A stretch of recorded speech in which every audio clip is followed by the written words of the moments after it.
Hello, everyone. I hope you can hear me. Can maybe some of you confirm in the chat that you can hear me before we start?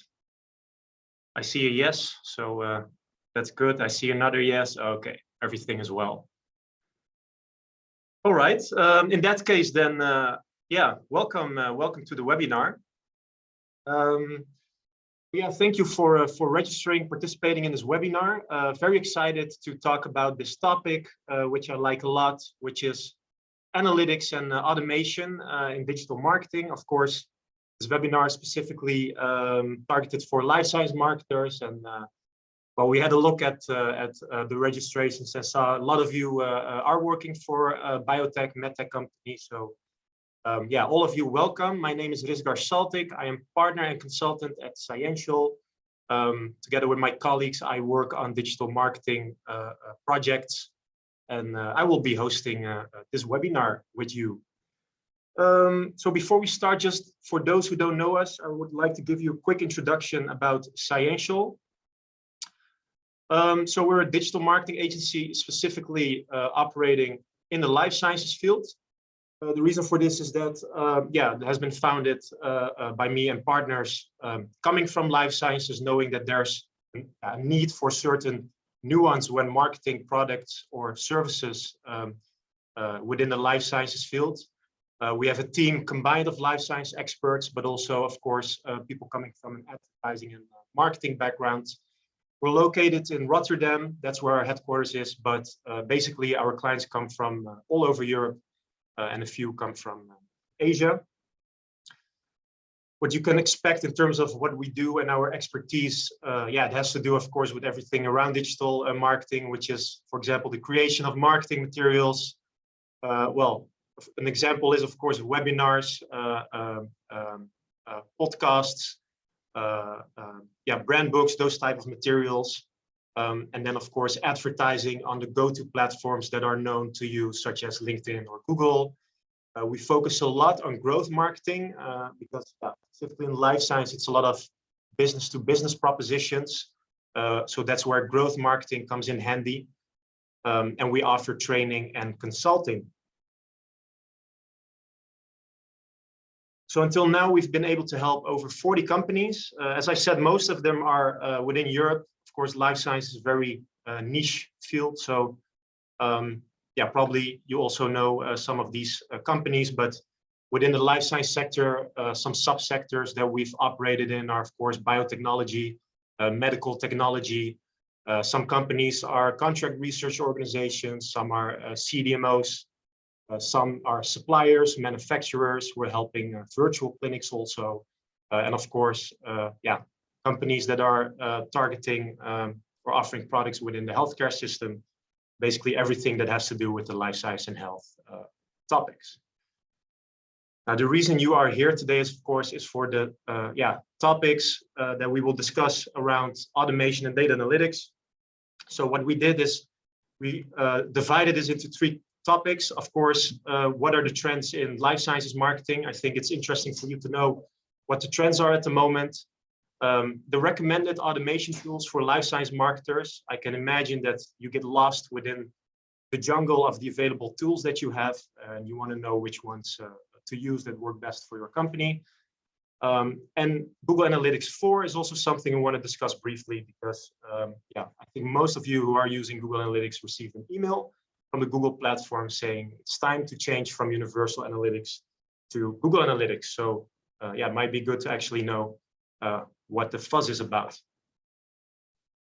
Before we start, I just want to focus with you on what is actually the definition of automation, yeah, from our perspective.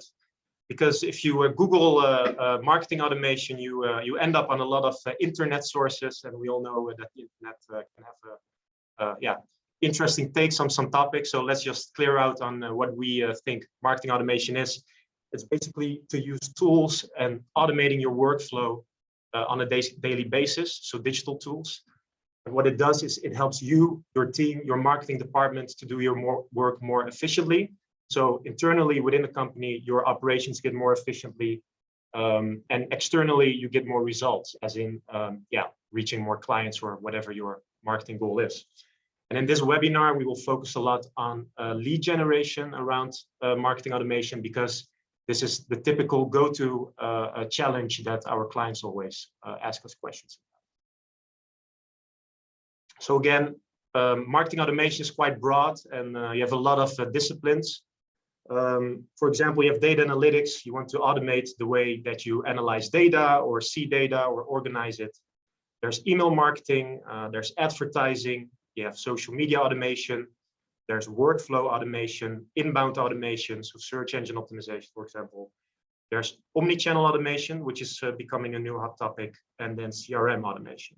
Now, unfortunately, I don't have the time to discuss all these topics with you. If you ask me, I can talk hours about digital marketing and automation. But as I said, for the sake of this webinar, we'll focus on lead generation, and you'll see some elements of automation in terms of data analytics, email, advertising, and omnichannel. Those are the topics that you will see. So then, starting with the life sciences trends, the first trend I would like to share with you that we have observed is the following.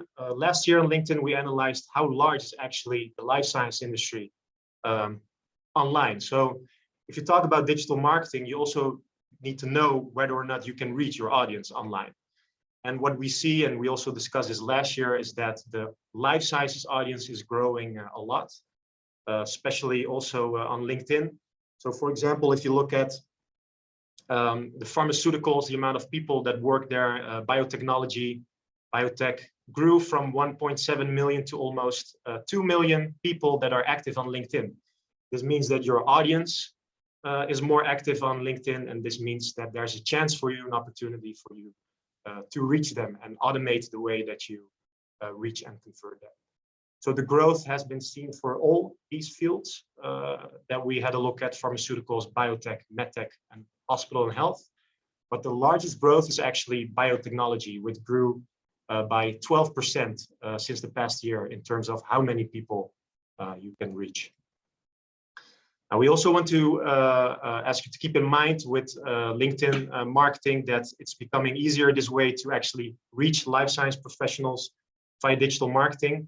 So a lot of people, of course, had the question before COVID: does it make sense actually to have all these online activities if my audience is going to conferences? Well, by this time, we know that a lot of the audience is on the online channel. So yes. And if you're actually the first company that really knows how to leverage all these online channels, and you have a strong strategic campaign to reach them, you can quickly grow a strong competitive position. So whereas before you had events and you would have a stand and you would, for example, try to make your stand interesting or fun to have people walking towards you, now if you execute a strong campaign, you can actually create brand awareness among X% of your target audience, and you can even outperform your large competitors if they do not do it as strategic as you. So this is really a large opportunity. Also keep in mind that in terms of advertising on LinkedIn and marketing on LinkedIn and everything that has to do with automation, also both LinkedIn, Google, a lot of platforms are shifting towards a mobile first policy. This has to do with the fact, as you can see in this graph, that a lot of people are more and more using their mobile instead of their desktop on social channels. So if you want to target people, you have to have a strategy in terms of content, in terms of what you communicate with them for mobile devices. Then as a second life science trend that I would like to share with you is that, well, you know, we're entering the cookieless era. Luckily, I would say we have better legislations around cookies and tracking. I think it's also good in terms of the quality of how digital marketing can be performed. Yeah, know that if cookies disappear, it's not necessarily bad, because we can do more and more retargeting without tracking. What a lot of companies are doing now as a trend we also see is they are collecting email addresses from prospects as alternative for cookies. So instead of targeting people based on cookies, you, for example, provide value via maybe an email marketing campaign that you have, or other ways that you convince your audience to leave their email behind, so that you have a database on targeting them. And I think operating within the life science industry, it's very tangible. It's a very definable market. It's not necessarily in mass. So I think it's a good strategy for a longer term also. We see more and more companies choosing privacy-friendly alternatives as analytics tools, which is interesting because Google Analytics is used by around 90% of the of people who are performing web analytics. But there are also tools like Matomo that really respect the privacy as far as possible. You also see typically NGOs using Matomo to track data from their website visitors in a more privacy-friendly manner. Now, what we also see is within the social media platforms, for example, it's getting easier and easier to retarget people within the platform. So to give you an example, if you launch an advertising campaign on LinkedIn with a video, LinkedIn collects the data and also shows you the insight on how much percent, for example, of the video has been watched and how many people watched the video for, let's say, minimum of half. You can consider these people then as a warm audience that is more interested in your offering, and they can then be retargeted with a follow-up ad within the platform. So yeah, it's actually getting easier and easier to retarget without cookie tracking. What is also getting more popular is the omnichannel marketing experience. In general, I would say 10 years ago, where social media advertising was new, people are now starting to use all these different tools and ways to communicate with their audience. And of course, it's better to integrate all of that and really organize it in a way that you make it more efficient. But to give you an example, here you see an example audience, which is a scientist. You can target a scientist on LinkedIn, Facebook, Instagram, Google, ResearchGate. You have far more options than this, of course. But with omnichannel marketing experience, you actually make sure that, for example, if they are active on platforms through Google or on Facebook or on LinkedIn, that they see the right messaging that really fits their need at that right time. Whereas, for example, multi-channel marketing, which is different, you use all these channels separately with separate messages. So you really make this customer journey experience more personalized and more efficient, having the same message at the right time for their right needs. Of course, this requires a lot of integration of data, and that's where these automation tools also come in to help you organize the workflow and monitoring of the audience journey. Then, as a fourth trend, funnel-based content optimization is also rising more and more. So basically, your customer journey, we have a lot of models for that. We always look at the see, think, do, care model, where first, if someone doesn't know your brand or product, you first want to create awareness that they actually know who you are and what you do. Then you want your audience to consider your brand. So you come up with, for example, value propositions, demo videos, in a way that they will start to realize that your product or service is interesting to them. And then there's the do phase, where you convince your audience to take action. So for example, they register or they fill in a contact form. What a lot of companies are also realizing, and that makes sense because there was COVID, and then during COVID, a lot of people skilled their marketing activities. But what people came to realize is that specifically with business-to-business marketing, it takes time and strategy to convince your audience to actually take an action. And that's where the customer journey and funnel-based content optimization comes in. Because there's a way to communicate the right message or type of content to your audience in the right part of the funnel. So for example, LinkedIn did a quick research on which type of content worked best in terms of people in an awareness phase, consideration phase, and conversion phase. They noticed, for example, that they generated the most engagement from people who didn't know a brand yet, who are still in the see or awareness phase, through blog posts and articles or through ebooks, so very informational. Whereas when your audience is already in the consideration phase, you can use interactive content, or you can use webinars to make sure that they realize or learn why working with you would be interesting. And then when your audience is ready to be converted towards a client, you can, for example, use case studies or in-person events to convert them to becoming a client. So this is what we mean with funnel-based content optimization. You use the content for your audience that fits their needs at their stage in the customer journey. We see that this is working quite well, but please keep in mind that this process can take 3 months. Ideally, we all want to have leads and clients within a month.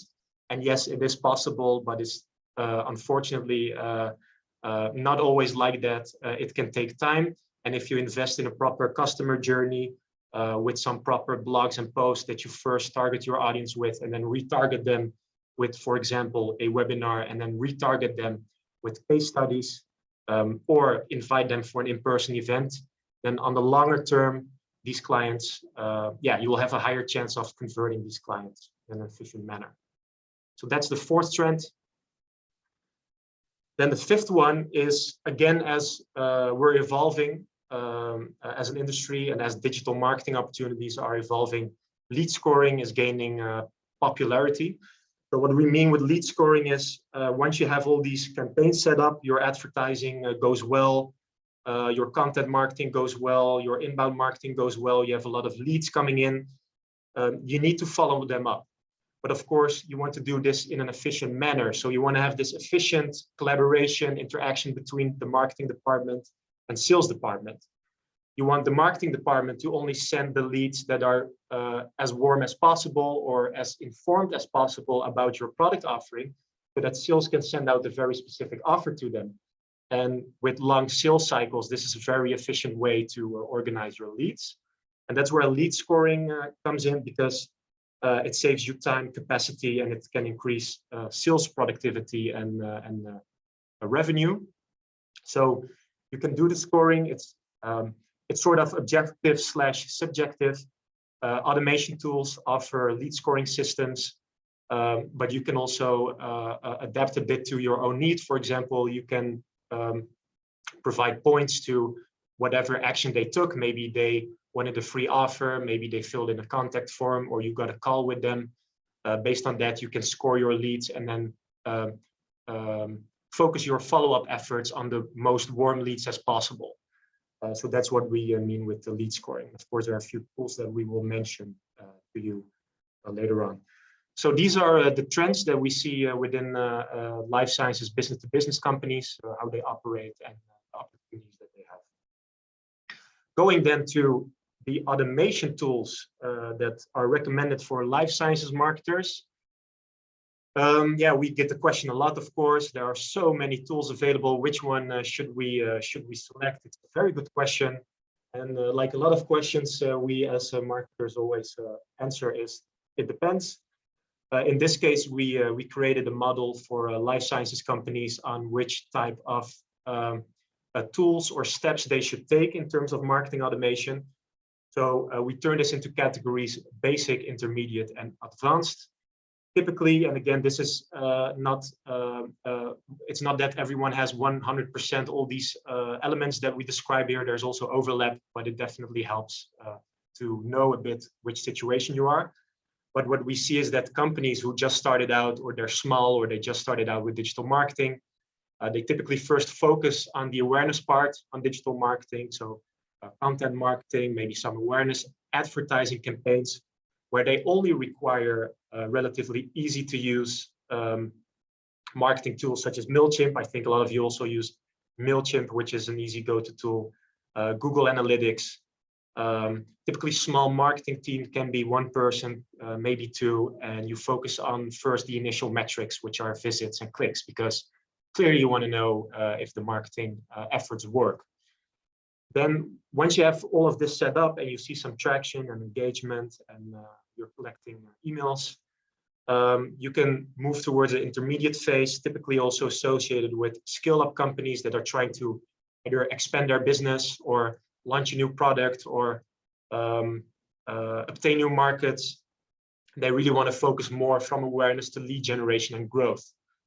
And to organize all these leads, of course, you want to organize the marketing sales workflows. So they consider using a bit more advanced tools such as Salesforce, HubSpot, or Freshworks, which are marketing hubs slash CRM tools. Some companies start using marketing automation tools. Others start with just CRM on the sales side. It doesn't matter much, but steps are taken to organize the flow of leads and accounts. Typically, a bit larger marketing management team is then also involved. And then, of course, you will look at the more advanced performance metrics, such as cost per click, CTR, click-through rate, conversion. You want to know what is the cost per lead that I'm generating, so that you can make an estimation of what works best and how much budget you're spending on marketing. And of course, you need to report it maybe to your company leadership. And then in advanced, and that's, I would say, more the scale-ups that really kind of are outperforming in terms of lead generation. They have organized their marketing automation tools already, but they want to scale or make everything more efficient, or you want to have an approach where you have like more the omnichannel marketing way, typically also large companies. And then what is important is this cross-channel metrics analysis. So whatever tool you're using, it's important that you actually have this customer journey well organized from all the tools they use, from all the channels where you're active, all through one platform in one overview, so that you can make actionable decisions about that also.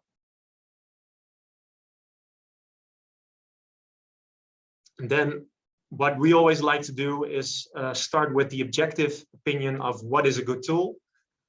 Gartner is an information platform that analyzes tools and sees which one are considered with their own model a leader, meaning that they are leaders as in innovative, they offer good client solution, problem fits, they are well prepared for the future of digitalization, and they identified 5 marketing automation tools for business to business, so very relevant for life sciences as the go-to tools. These are HubSpot, Adobe, Oracle, Curatio, and Salesforce as the main companies that they consider being leaders. And if we try to sort of verify this with market data, we see that indeed 4 out of 5 of these companies have the largest market share. So yeah, assuming that people are very satisfied using these tools, so HubSpot, Adobe, Oracle, and Pardot are again coming back, whereas HubSpot has been very dominant. So if you're struggling with all these tools, and I know there are hundreds, if not thousands of these, we don't say that the other ones are necessarily bad. It's just that if you do have to choose and you ask us which ones to choose, we would advise to consider these models. And then, of course, based on the work we do, we have our favorites that we work with, and these are HubSpot and Salesforce for marketing integration. We like how it integrates all the data from the different platforms. It provides insights in an easy way to read it. There's a lot of also guidance available from them, so it helps that the platforms actually help you to get the most out of it by learning how it works, how to analyze the data, how to integrate it, the accessibility of integration with whatever tool you are using. Interoperability is also quite well. And in terms of marketing and sales integration, we've experienced that it works very well. So again, this is our subjective favorite pick, but based on our experience that we're very happy with, and we've been able to see results. Then, in our opinion, there's also a bit of an underused tool that we quite like, which is Google Data Studio. So what Google Data Studio actually offers is a customizable data dashboard. You see on the right, it's a dashboard that maybe looks familiar with other type of Google Analytics tools that you have been using. But basically, you decide what is being seen on the dashboard, and you can integrate your LinkedIn data, your advertising data, your Google Analytics, web visitors, your lead management, basically everything that is needed for you in terms of maybe how you discuss the results on a weekly basis, or maybe you need to report it internally to someone else. It takes a little bit of investment on how to use it, but in our opinion, yeah, quite also easy to learn if you're already experienced with the other tools. So if you're looking for a summer project, then maybe Google Data Studio is a nice one to try out for you. Then continuing to a bonus tip that I have for you, which is in general also, if you're considering tools, to use tools, I can imagine that, well, on the website, they will say we are the best ones, we have the best price, and you will have amazing results. But maybe you want to have some more objective data on the performance of these tools. So whatever software, digital marketing tool you're using, Capterra is very useful. Capterra offers a comparison feature where, for example, you can compare pricing, features, support, alternatives, but also reviews from clients. So maybe you can go through the review, see how other people have experienced it. We always like to have a look quickly at the most negative reviews also, because then you know if there are any problems you may encounter that you really don't want to encounter. But in general, yeah, as you can see on the right side, you can compare HubSpot with Pardot, with the pricing, with the trials, with everything. I think you can compare up to 5 tools at the same time. So definitely, if you are considering using a tool, then this is a great way to select one. I hope this bonus tip helps as well. Then Google Analytics 4. Yeah, I don't know if you're actually managing the Google Analytics Universal Analytics account of your company, but Google is moving towards Google Analytics 4. This has to do with the cookieless era that we are entering. Their intent is to be, yeah, how they call it, future-proof, as in data privacy is important. They use more artificial intelligence, so their data is structured in a way that they can make more analysis models and also have a better look at the consumer behavior, so really focusing on the customer journey. Therefore, they're moving away from Universal Analytics to Google Analytics 4. Now, you still have time to do this. The deadline, so to say, is on July 1st, 2023. However, they already available. They already are available, and you can install Google Analytics 4. And it is actually also advised to do this as soon as possible, not later than the beginning of 2023. And the reason behind this is that you're already collecting data. As you know, it has to do with the data privacy, that a lot of data will be gone, that you do it that you do it on time, and that you not start when Universal Analytics is not working anymore and you're missing out on important data that you were used to having before. Looking at the differences a bit more specifically, they have more, new measurement models. They focus more on event tracking, tracking across multiple devices, and a new reporting interface. So with the new measurement models and event tracking, they move away with, if you go to Google Analytics, you see page views.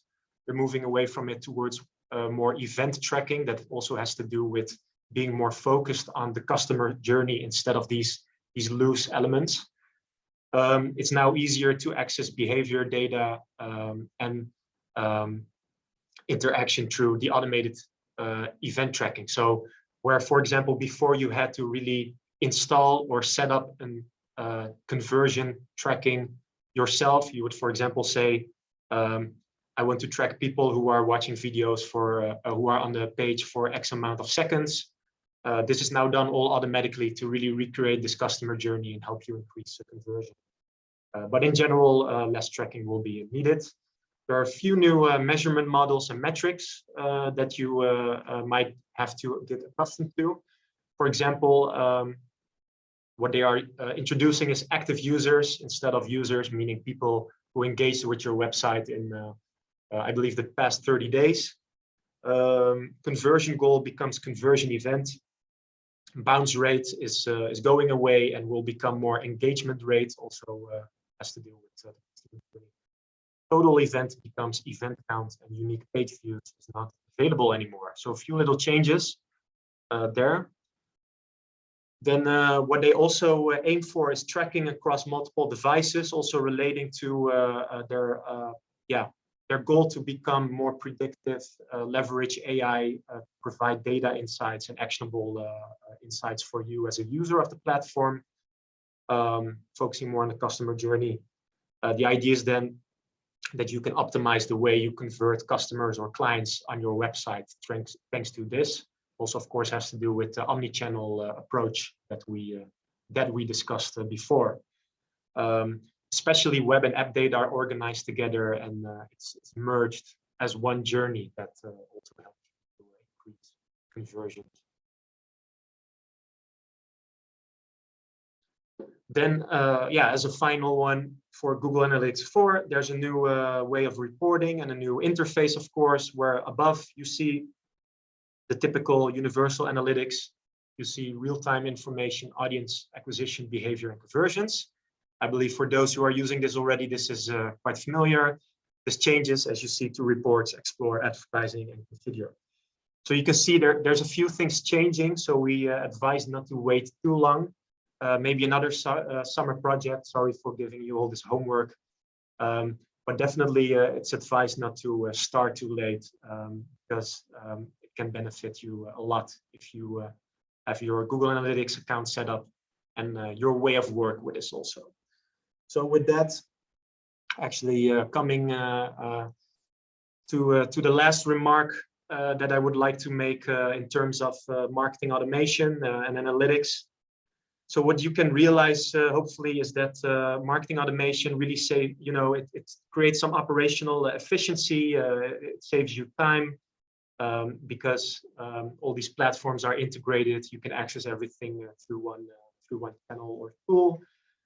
This also improves your marketing and sales alignment. So we know from companies, marketing try their best to generate leads. Sales tries their best to close deals, but you really need to integrate these two departments in terms of how insights are communicated to each other back and forth, so that marketing can monitor the right leads, monitor the insights, and advise upon warmed up leads with high scores that sales can follow up, that hopefully reduce your sales cycle and increases revenue on the short term.